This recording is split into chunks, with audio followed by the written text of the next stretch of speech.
1967 apareció una novela, 100 años de soledad. Y a partir de ese momento, un periodista y escritor desconocido hasta entonces se convirtió en uno de los autores más leídos en el idioma castellano. Pero ese no era su primer libro. Ya había publicado otros y escrito cientos de artículos. A partir de 100 años de soledad, a Gabriel García Márquez se le conoce como el autor del realismo mágico. Aquí intentaremos recrear algunas de las fuentes de inspiración del escritor colombiano. Usaremos datos y pasajes de sus narraciones y sus propias declaraciones para definir la magia cotidiana que el autor transforma en poesía. Yo estaba en una casa donde nacía un hermano todos los años. Sí, sería muy difícil hacerte las cuentas, pero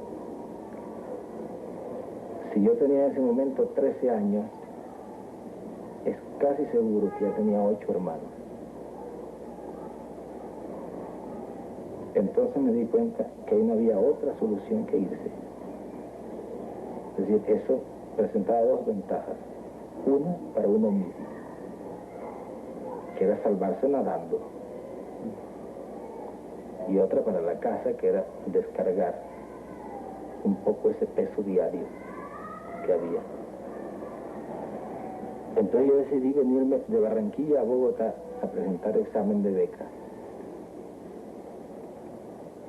Si eso era 1943, yo debía tener 13 o 14 años. Digo 13 o 14 años porque no está muy seguro en qué año nací yo. Nadie está muy seguro de eso.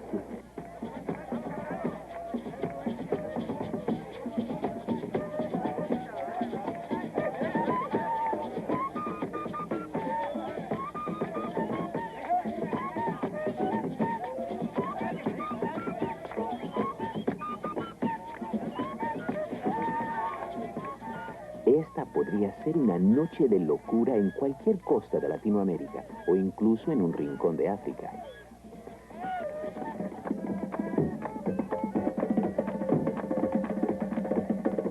En 100 años de soledad sería la noche del comienzo del carnaval. La noche en que Aureliano II conoció a la mujer más fascinante que pueda concebirse.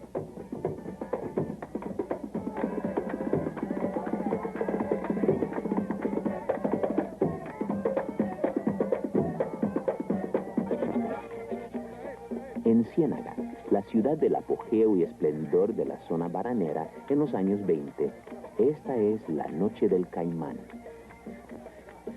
Cuenta la leyenda que un padre fue con sus 2 hijas al río y de repente una desapareció. ¿Dónde está tu hermana?, preguntó el padre a Tomasita, y ella le contestó: el Caimán se la llevó.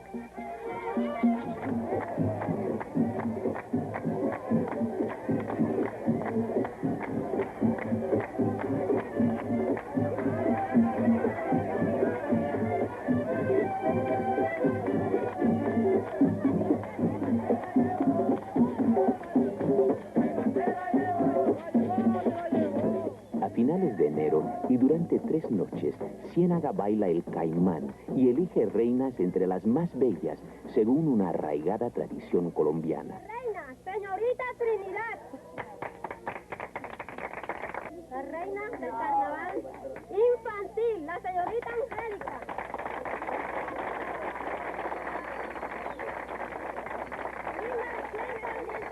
Barrio París. Una tradición que en Macondo convirtió en reina a Remedios la Bella.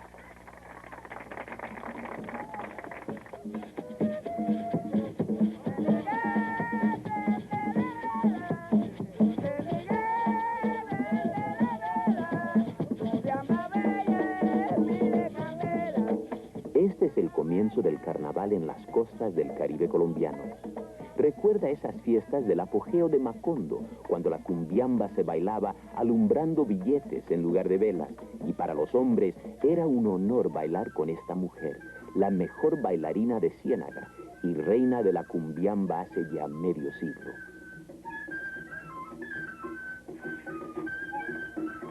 La música le tengo que coger tono. Yo no voy a bailar porque yo quiero bailar. Es que si usted me Y yo le voy buscando el son, entonces, le voy buscando el golpe que usted lleva cantando.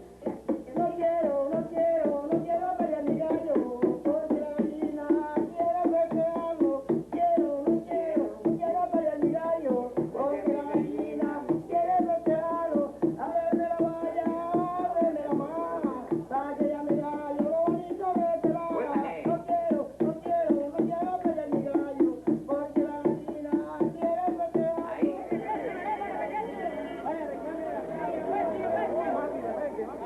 Con fiestas parecidas al carnaval, debió celebrar la mamá grande sus cumpleaños. A ellos asistían hombres y mujeres venidos de todos los rincones de la costa. Venían para celebrar las ferias más prolongadas y tumultuosas de que se tenga memoria. El aguardiente y los manjares locales se vendían en la calle y sostenían los días y las noches de la celebración. Esta es, incrédulos del mundo entero, la verídica historia de la mamá grande, soberana absoluta del reino de Macondo, que vivió en función del dominio durante 92 años. Y murió en olor de santidad un martes de septiembre pasado, y a cuyos funerales vino el sumo pontífice. La mamá grande es el reflejo del poder, pero también es la fuerza omnipotente de la mujer costeña que encabeza la familia, la hacienda y la patria si hace falta.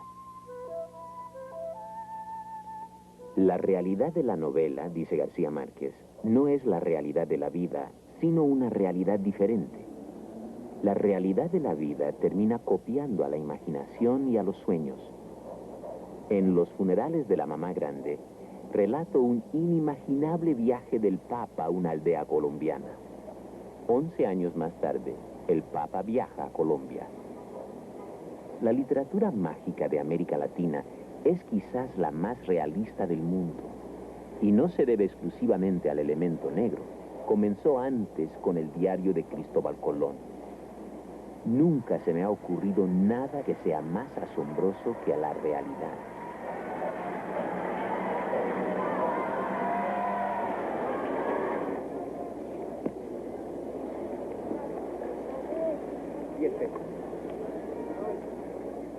Vivimos rodeados de cosas extraordinarias y fantásticas, y los escritores se empeñan en contarnos una realidad inmediata, sin ninguna importancia. Si yo, por ejemplo, veo mi espalda así con mañita, con no ni una gracia. Entonces, aprecien y vean cómo este viejo Simón González trabaja fuertemente. Con 100 años de soledad me di cuenta de que la realidad es también los mitos de la gente. Es las creencias, es sus leyendas, es su mitología. A esta altura, les quedo mi espalda, con fuerza, con aliento, no con sabiedad. En estos 70 segundos, espero la muerte o espero 10 pesos. 1, 2 y 3. Hablo de los presagios, de la terapia, de muchas creencias premonitorias en que vive inmersa la gente en Latinoamérica, dándole interpretaciones a las cosas, a los acontecimientos. Esta es la consideración, pienso yo, que te conduce al realismo mágico. Germán Vargas, compañero de tertulia literaria de García Márquez y un personaje de 100 años, explica así el realismo mágico de la costa. Yo diría que es el realismo mágico algo que concierne muy especial y casi exclusivamente a la gente de la región del Caribe. Y desde luego en Colombia, a la parte costeña, a la parte de la costa norte del país. Este realismo mágico viene desde la infancia, desde la más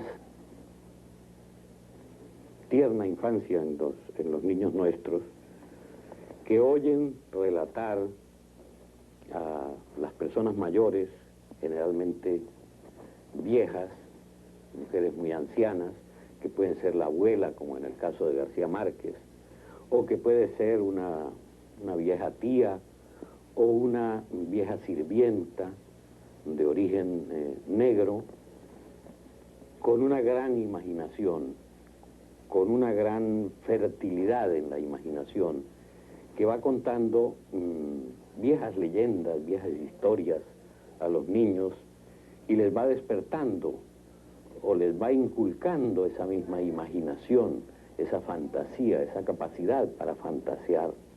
El centro de la creación de García Márquez es Macondo. A él acuden o de él se marchan decepcionados muchos de sus personajes.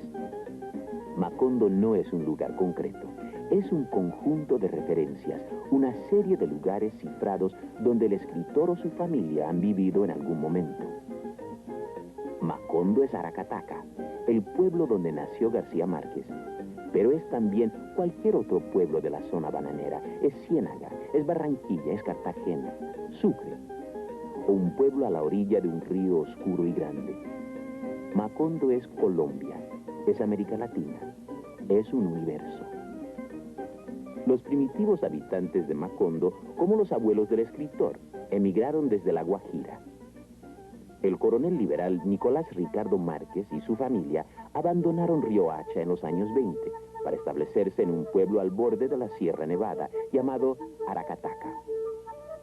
Los Márquez debieron hacer el mismo recorrido que hicieron los Buendía, fundadores de Macondo. El coronel Nicolás Márquez es ese abuelo en el que el escritor se inspira para contar la historia del niño que va de la mano del abuelo a ver el último invento que habían traído los gitanos, el hielo. Y de labios de la abuela que lo crió, escuchó el escritor las historias más fantásticas.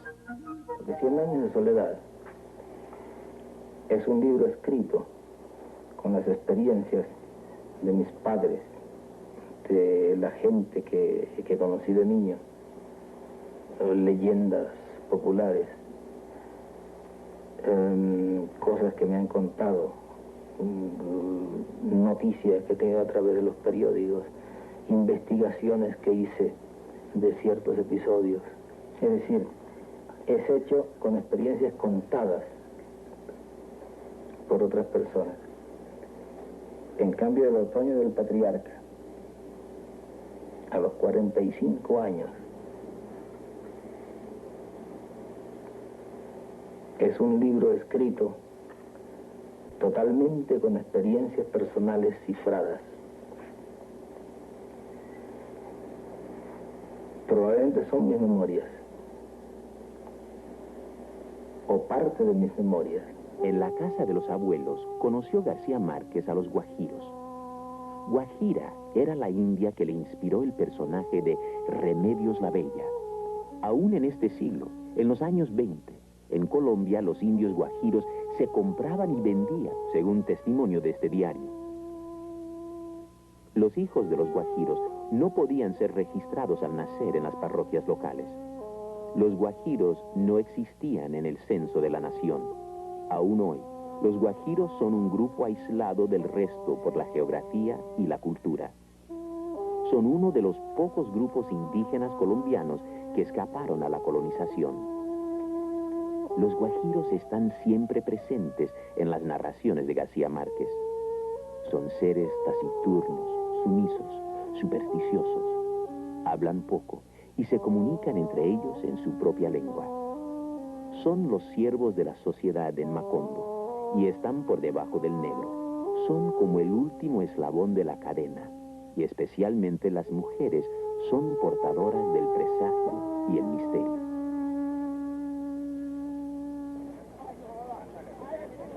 A pesar de la fuerza que tiene el elemento negro en el Caribe, García Márquez no insiste en el negro como personaje de su narración.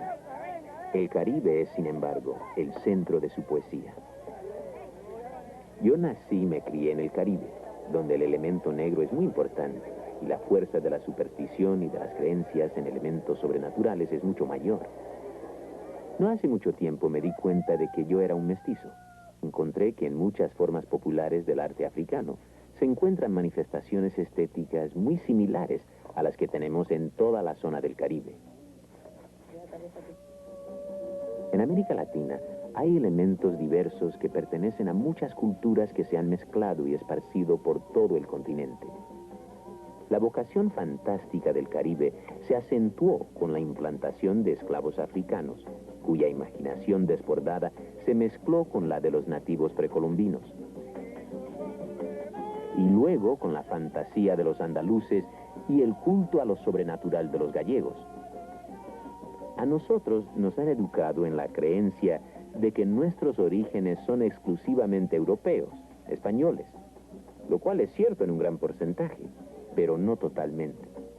En África me encontré con muchas cosas de mi infancia que ya había encontrado antes en España.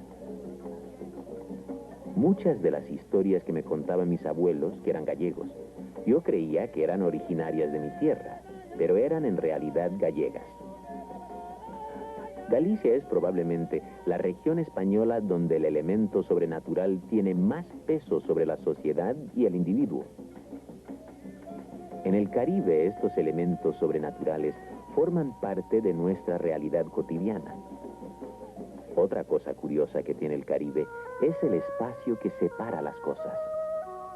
Es un frenesí del espacio. Es para librarse del calor y para vivir la vida. En la obra de García Márquez, el Caribe es un mar con olor a flores.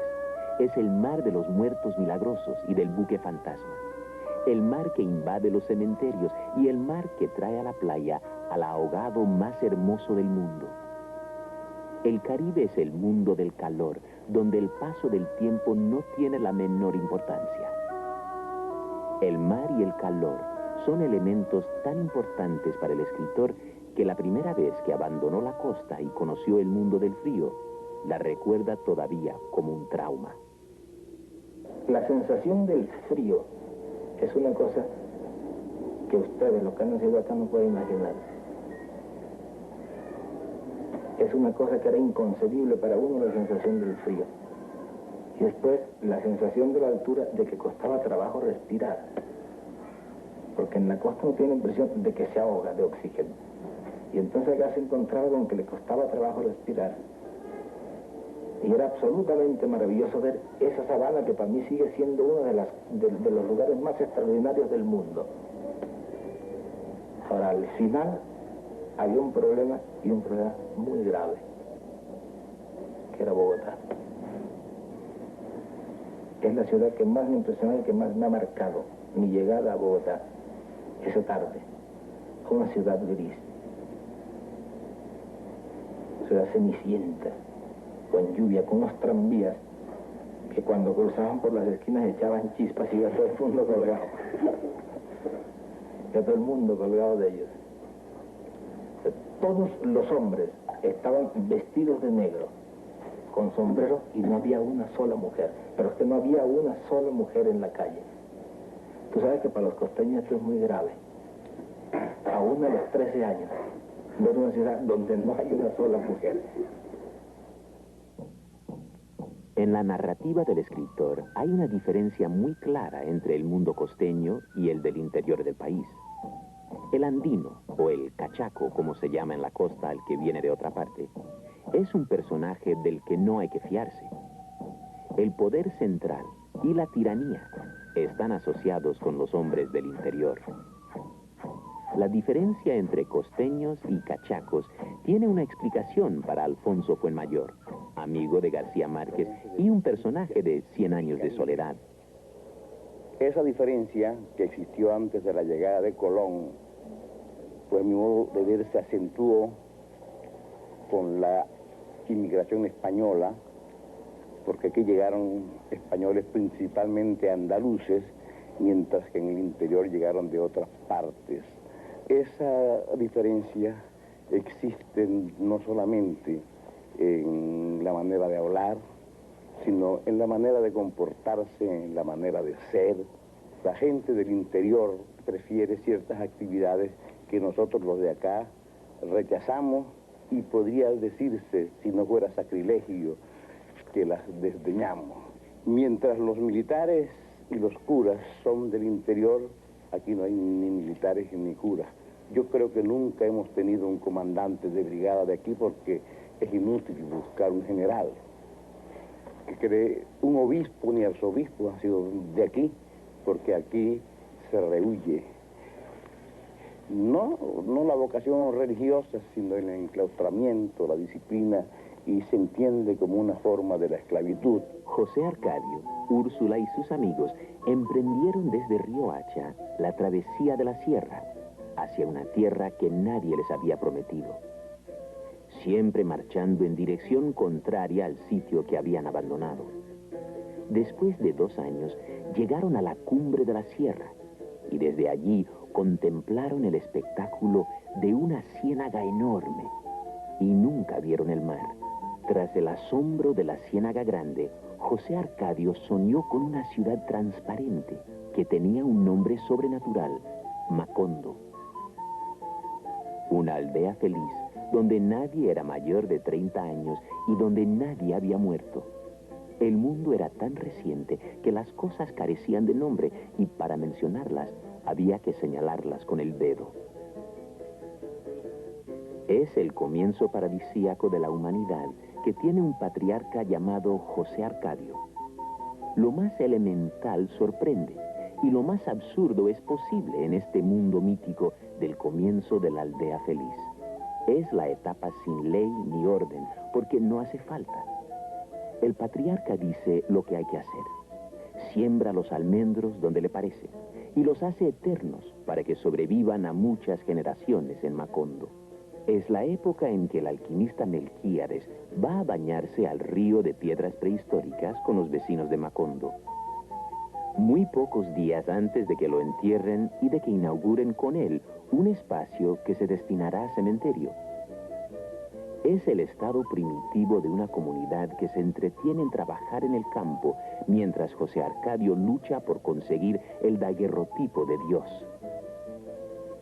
Mientras el cabeza de familia de los Buendía ensarta quimeras en su laboratorio, la pequeña y fuerte Úrsula ensarta peces, arpas y gallinas rojas en palitos de balso y los vende para construir a base de azúcar el patrimonio familiar de los Buendía.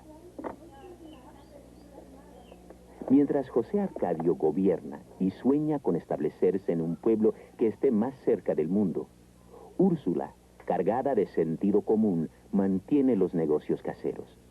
El pan, los merengues y los bizcochuelos se han agregado a la venta de los animalitos de caramelo.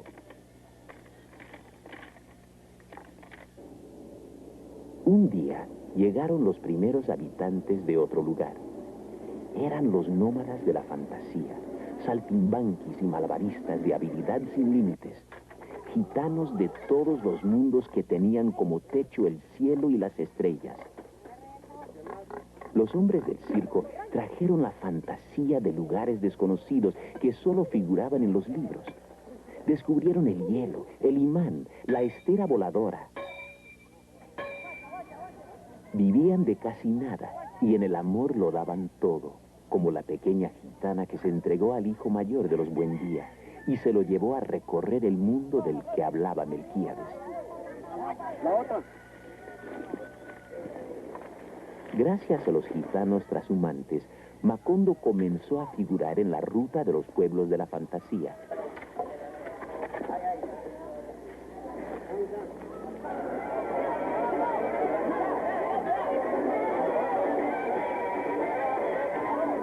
Cuando los artistas milagrosos llegaron por segunda vez, Macondo había dejado de ser aldea para convertirse en un pueblo.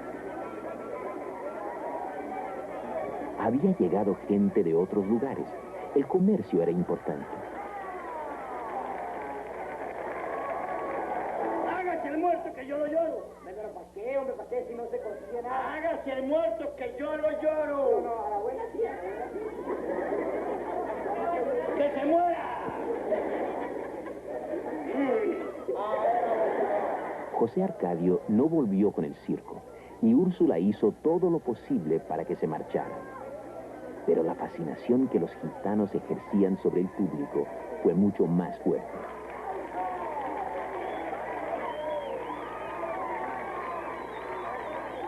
La aldea idílica había crecido de acuerdo a la necesidad, pero la vida se torció por primera vez cuando apareció el poder político, desconocido hasta entonces.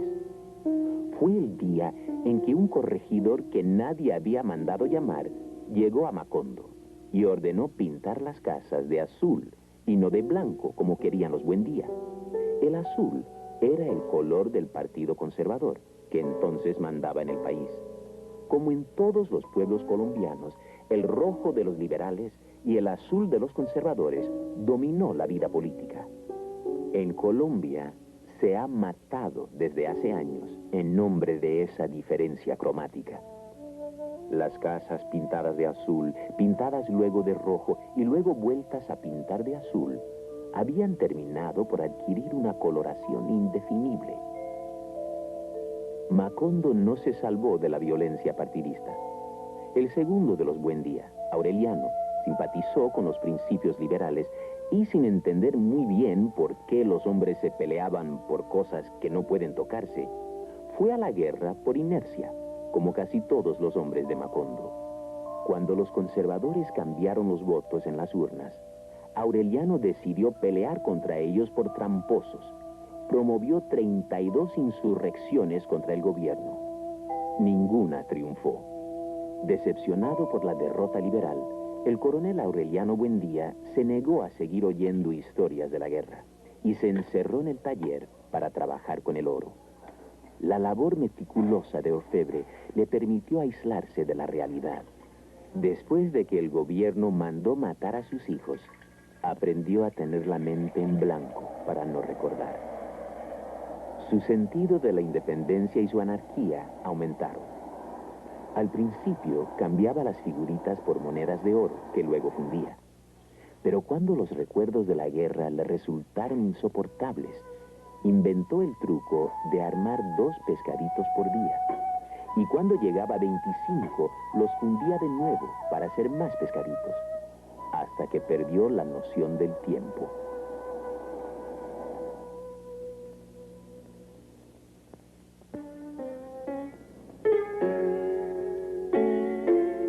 El tema de la mujer en mis libros es una cosa que me importa mucho. Yo creo que la mujer es el ser fuerte y que gracias a ella la historia sigue adelante. No lo sé, pero tengo la impresión de que lo que ha sucedido es eso. Ellas sostienen el mundo para que los hombres puedan ser los protagonistas de la historia. Mis mujeres están mucho más enraizadas en la realidad. Tienen los pies bien plantados, son sólidas, pacientes, constantes. Los hombres son criaturas quiméricas, capaces de acciones locas y grandiosas, pero incapaces de la paciencia y la constancia. El mundo es así. Los hombres no hubieran sabido hacer nada si las mujeres no se hubieran quedado a sostener la casa. Y los hombres salen porque saben que la casa estará ahí cuando ellos vuelvan.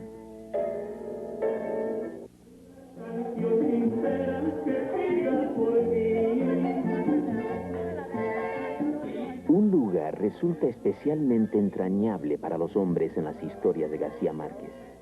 Es ese lugar donde el amor se paga, pero también se hurta o se aprende. El burdel que esconde tras un mosquitero a una mujer de edad incalculable que ha enseñado el amor a muchas generaciones. El burdel que oculta los amores imposibles y la incapacidad de dar amor. El burdel que guarda las inexperiencias de la juventud y las vacilaciones de la vejez. El burdel donde García Márquez vive en sus primeros años de escritor en Barranquilla.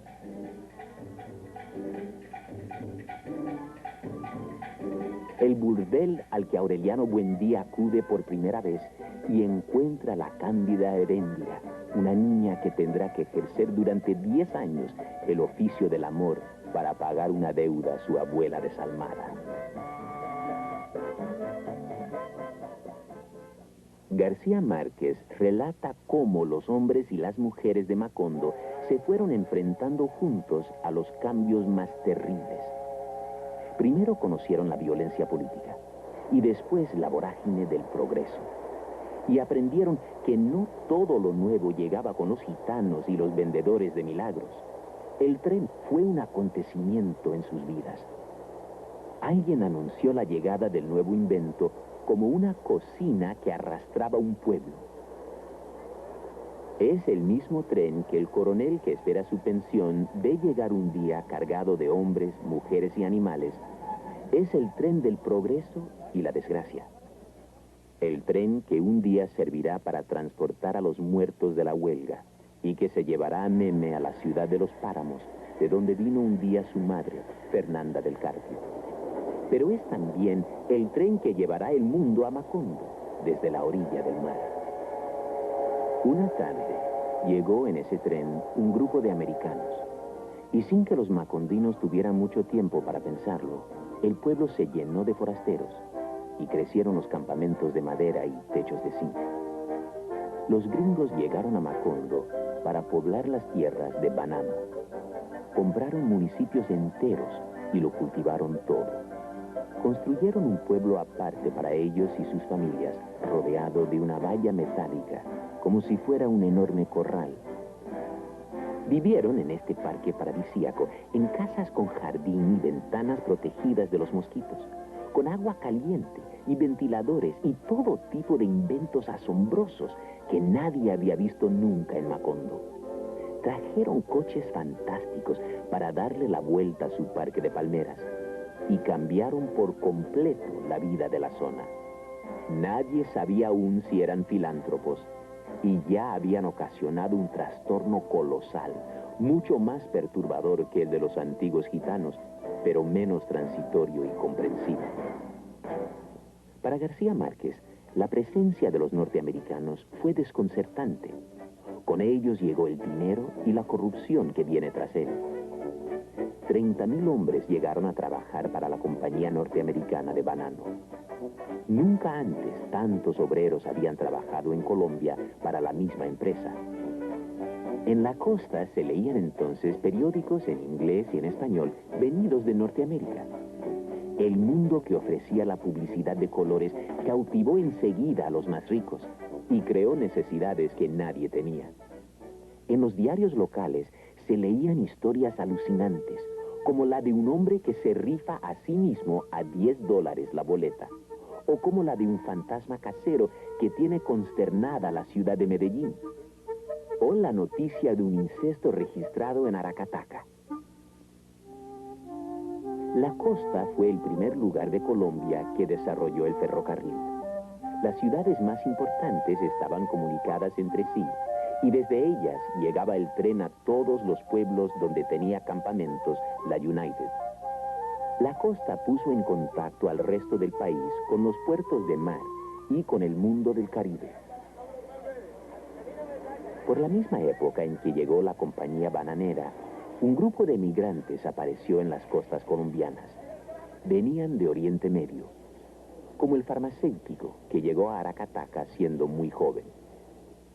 Por razones históricas, Palestina, Siria y el Líbano fueron dominados por el Imperio Otomano. Por consiguiente, cuando venía un inmigrante de allá para acá, para toda la América, toda Latinoamérica, y traíamos pasaporte turco, porque eso era acreditado diplomáticamente, se conocía por pasaporte turco. Aunque para nosotros chocaba y lastimaban sentimentalmente la palabra, porque nosotros somos de origen árabe y de palestinos o sirios o libaneses, pero de Turquía no tenemos nada. Al llegar, el turco vendía mercancía en la calle, especialmente telas y vestidos, hasta que conseguía crédito suficiente para establecerse en un sitio fijo. Para el escritor, el turco es un personaje trabajador, creyente, ventajoso. Hace trampa al medir una yarda de tela y es capaz hasta de vender un agujero. Conocí la situación bananera desde 1924 y en cuanto a lo que se refiere a García Márquez, a la calle de los turcos, realmente no existía esa imaginación de calle. Habían unos 4 o 5 comerciantes que no podían formar una calle. Como una golondrina no puede ser verano. Que él no ha dado a Aracataca ningún regalo, no ha hecho ningún milagro en Aracataca, igual forma como Cristo no lo hizo en Belén, habiendo nacido en Belén. El ferrocarril comenzó a llegar los mismos días y a las mismas horas. La estación más grande se había construido enfrente de la ciudad de los gringos.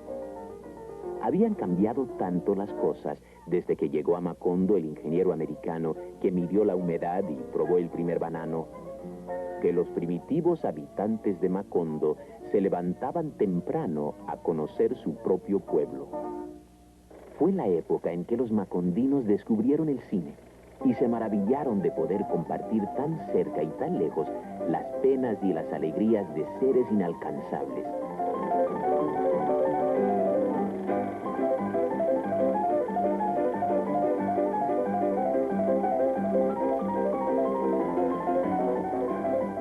Hasta que un día, los macondinos se negaron a volver al cine.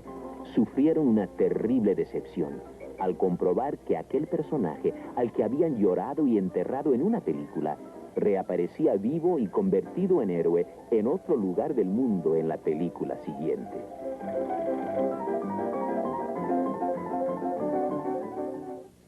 Y un día se negaron también a volver a las plantaciones. Las condiciones de trabajo en la compañía se hacían insoportables. Las viviendas eran insanas y los servicios médicos deficientes. El pago con vales obligaba a los hombres a gastar todo el salario en los comisariatos de la compañía. El descontento aumentó y la huelga estalló. José Arcadio II fue el encargado de defender los derechos de los obreros. Y llegó el tiempo ese raro de la huelga, donde empezaron conferencias y la gente se fue levantando lentamente, fue despertando, posiblemente no levantando, sino despertando.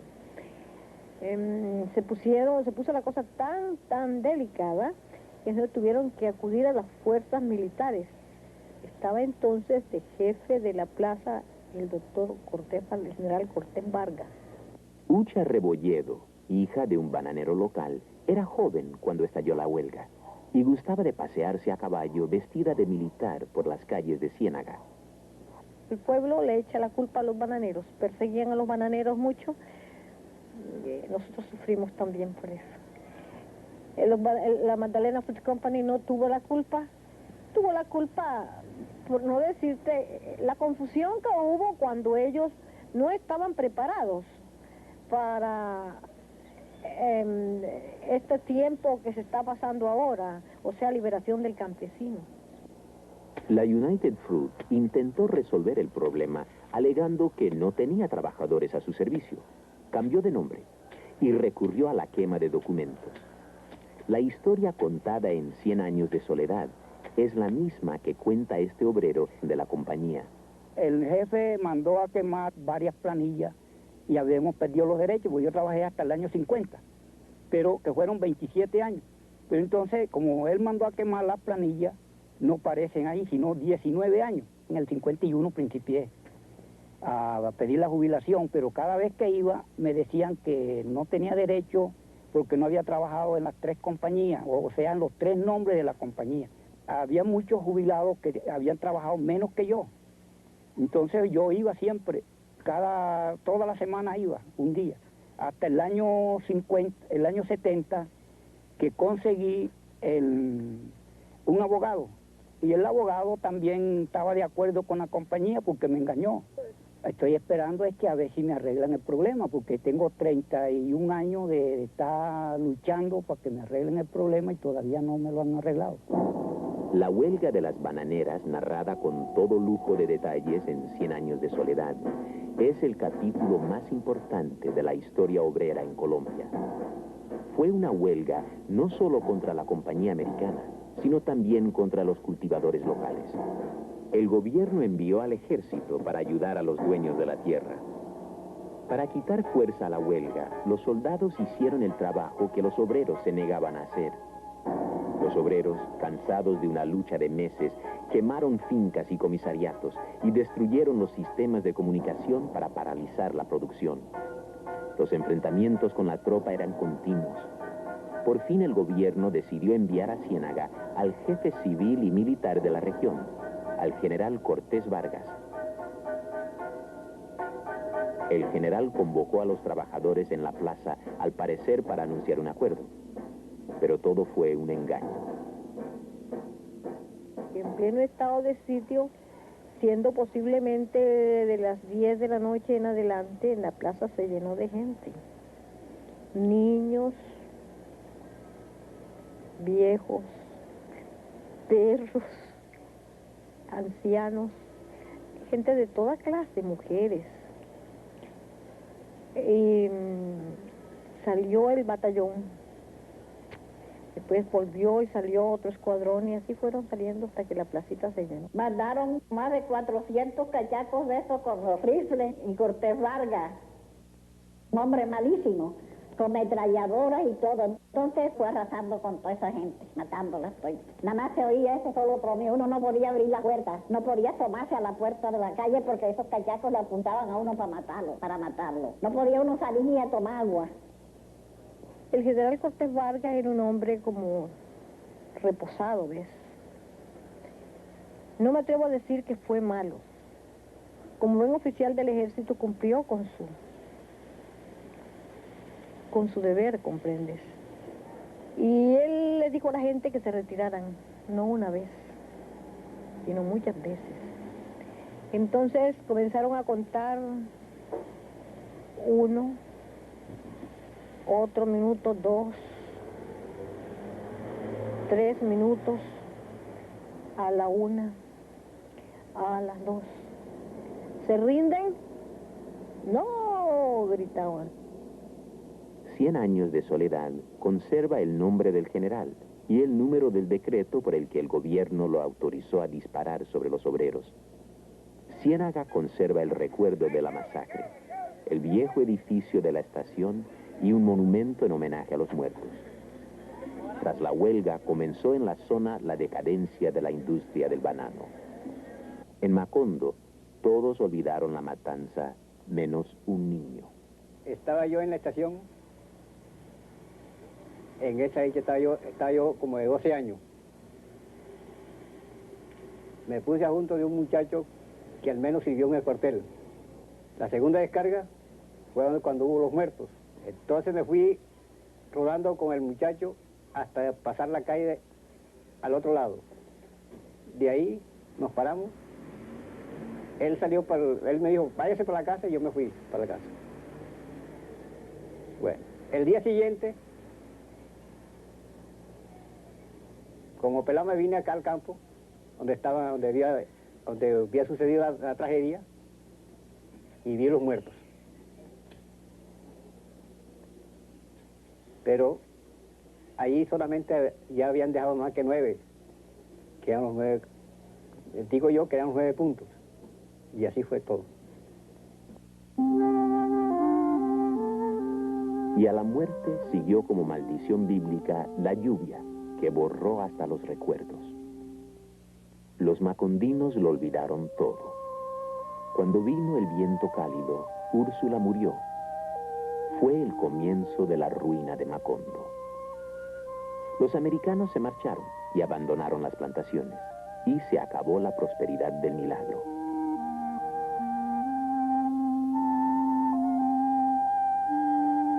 Todo Macondo está así desde cuando lo exprimió la compañía bananera. La hiedra invade las casas. El monte crece en los callejones. Veo otra vez el polvo luminoso, blanco y abrasador que cubre las calles y que le ha dado al pueblo un lamentable aspecto de mueble ruinoso.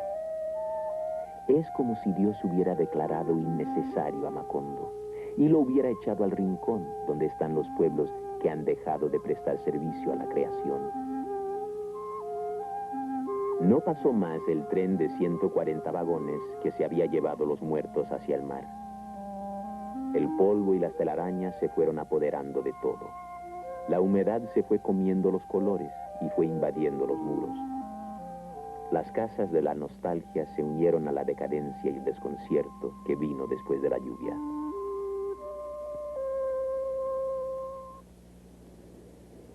Los americanos se fueron por donde habían venido y se llevaron sus prodigios. Pero como cuenta el Otoño del Patriarca, también consiguieron que el dictador les entregara el mar. El tirano solitario era un hombre del páramo. Había luchado en las guerras federales solamente para conocer el mar. El embajador Wilson trató de comprarlo con obsequios para que le entregara las aguas territoriales, pero no lo consiguió. Solo la amenaza de un desembarco de marines lo obligó a entregar por fin el mar. El dictador tenía la firme convicción de que los marines traían la corrupción y la discriminación racial. El patriarca lloró ante su madre su derrota y le dijo que prefería regalar el océano antes que permitir que los infantes americanos dominaran la vida de su pueblo. Se llevaron el Caribe en abril. Se lo llevaron en piezas numeradas los ingenieros náuticos del embajador Ewing para sembrarlo lejos de los huracanes en las auroras de sangre de Arizona. Se lo llevaron con todo lo que tenía dentro. Y los críticos lo que tenían que saber, o lo que tenían que descifrar, si son descifradores tan eficaces como pretenden serlo, es que probablemente todo ese episodio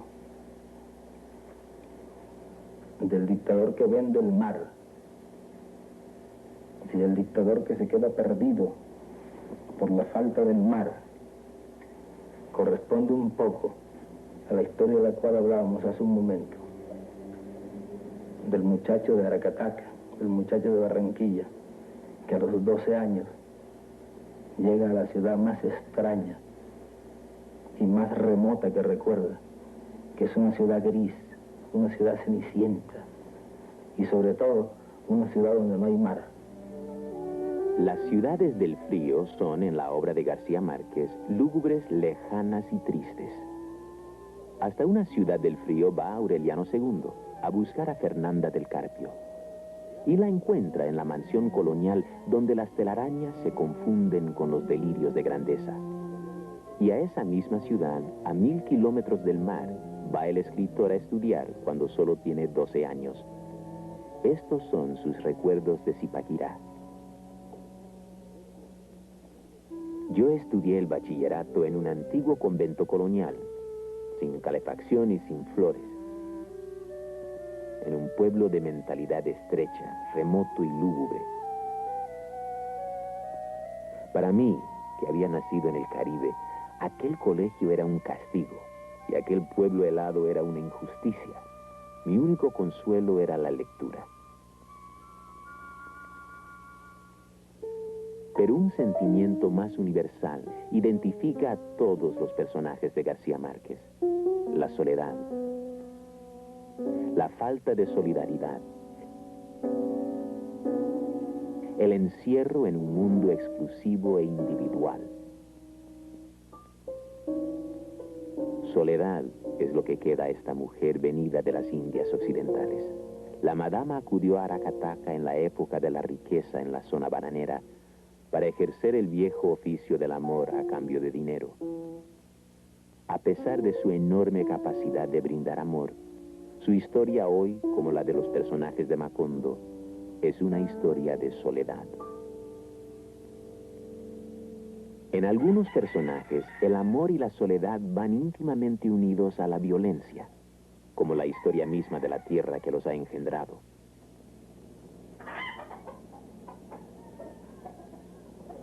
Es el caso del coronel que no tiene quien le escriba.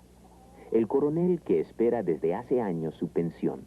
Peleó con el bando liberal en la guerra civil, la misma a la que se unió Aureliano Buendía, porque los conservadores habían hecho trampa en las urnas. El gallo representa su única posibilidad de derrotar al enemigo que le ha ganado siempre todas las guerras. Aquella tarde, en medio del ambiente febril de la gallera, vio su gallo en el centro de la arena, solo, indefenso, con algo de miedo evidente en el temblor de las patas.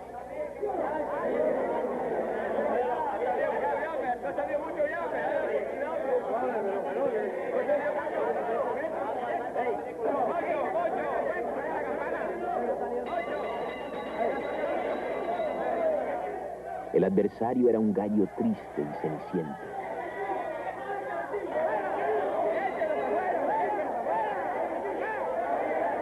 Fue una sucesión de asaltos iguales, una instantánea trabazón de plumas y patas y pescuezos en el centro de una alborotada ovación.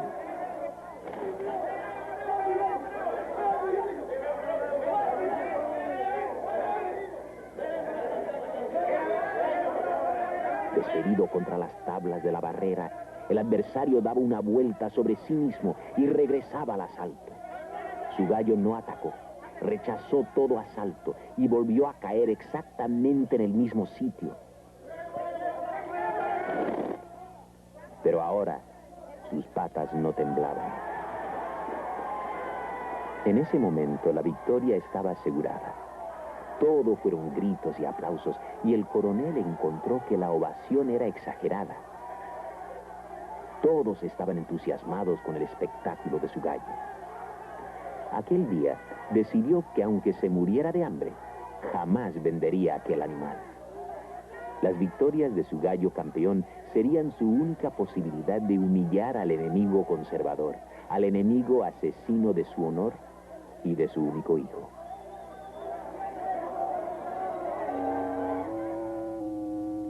En Colombia, las guerras civiles no han tenido un sentido revolucionario, sino revanchista.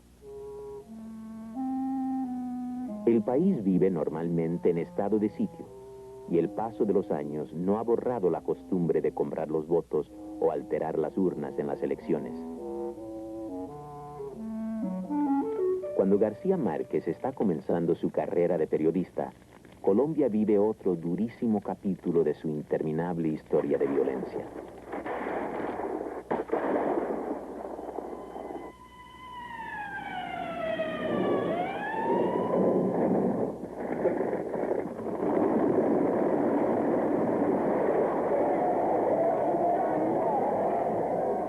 El 9 de abril de 1949 es asesinado en Bogotá el líder liberal populista Jorge Eliezer Gaitán, y el pueblo se lanza a la calle para vengar el asesinato de su caudillo. Los conservadores están en el gobierno. A partir de aquí, y durante 10 años, Colombia vive una nueva guerra civil no reconocida oficialmente. 300.000 muertos es el saldo de esta etapa titulada La Violencia. De nuevo, la guerra tiene como principal objetivo exterminar a los compatriotas de signo político contrario.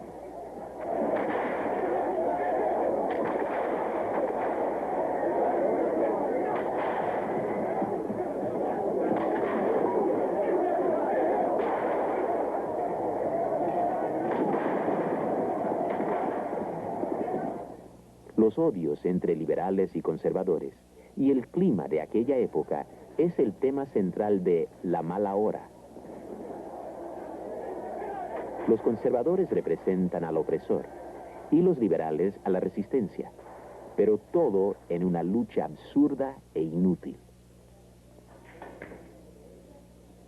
Para García Márquez, Colombia es el país de la desesperanza, un país de individualistas, de hombres que no conocen la lucha en común. Y ese sentimiento se refleja en los personajes de Macondo, en su frustración, que es la frustración de Colombia, de América Latina. A esa conclusión se llega en 100 años de soledad y en muchas narraciones del escritor. 100 años de soledad es mucho más que una anécdota. Quiere ser una versión de América Latina, delirante, terrible, dolorosa, donde los esfuerzos se gastan inútilmente, donde las cosas se hacen, pero todo estaba escrito. 100 años es la idea de la soledad, que para mí es lo contrario de la solidaridad. La soledad como refugio de la guerra, la soledad en el amor, en la locura, en el dolor. La soledad que hace ilimitado el paso del tiempo.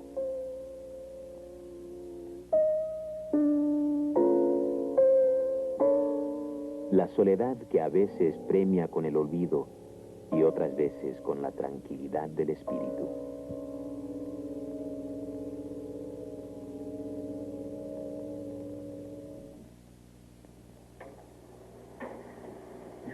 Ahora bien, un escritor tiene que tomar en cuenta el índice del alfabetismo de los lectores para escribir sus libros. Es decir, tiene que bajar el nivel, digamos, el nivel de comprensión cultural de sus libros, hasta el nivel cultural de los lectores, o tiene que escribir el libro como cree que debe ser y esperar que tarde o temprano los lectores alcancen el nivel cultural de ese libro. Yo creo que es la segunda posición la que se debe adoptar.